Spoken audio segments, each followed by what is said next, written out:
There's no feeling more intense than starting over. If you deleted your homework the day before it was due, as I have, or if you left your wallet at home and you have to go back after spending an hour in the commute. If you won some money at the casino and then put all your winnings on red but it came up black.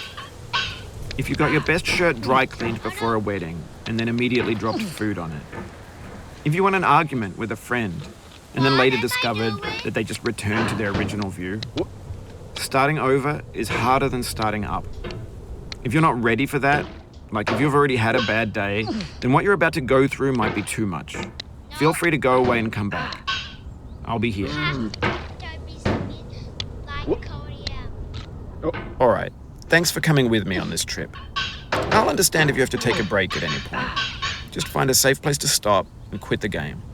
Don't worry, I'll save your progress, always, even your mistakes. This game is a homage to a free game that came out in 2002, titled Sexy Hiking. The author of that game was Jazuo, a mysterious Czech designer who was known at the time as the father of B games. And B games are rough assemblages of found objects. Designers slap them together very quickly and freely, and they're often too rough and unfriendly to gain much of a following.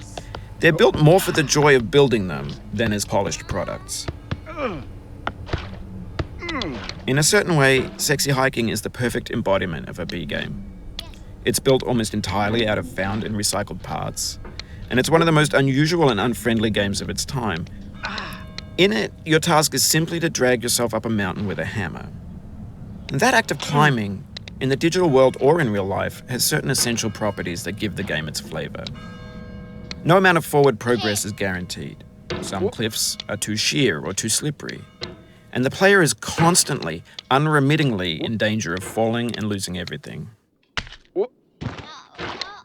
Anyway, when you start Sexy Hiking, you're standing next to this dead tree that blocks the way to the entire rest of the game.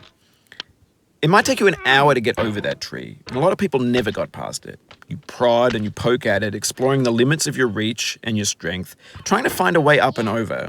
And there's a sense of truth in that lack of compromise. Most obstacles in video game worlds are fake. You can be completely confident in your ability to get through them once you have the correct method or the correct equipment or just by spending enough time. In that sense, every pixelated obstacle in Sexy Hiking is real. The obstacles in Sexy Hiking are unyielding, and that makes the game uniquely frustrating. But I'm not sure Jazuo intended to make a frustrating game. The frustration is just essential to the act of climbing, and it's authentic to the process of building a game about climbing.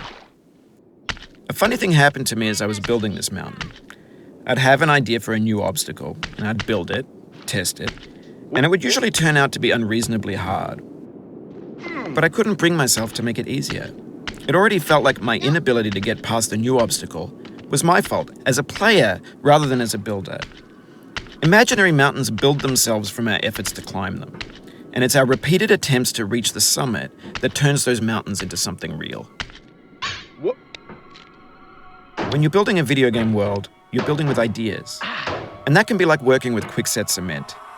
You mold your ideas into a certain shape that can be played with, and in the process of playing with them, they begin to harden and set until they're immutable, like rock.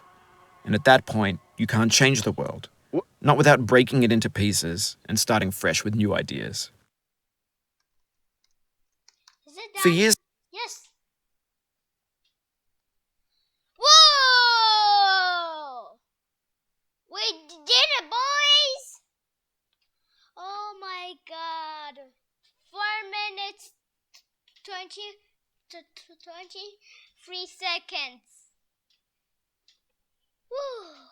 Oh my god.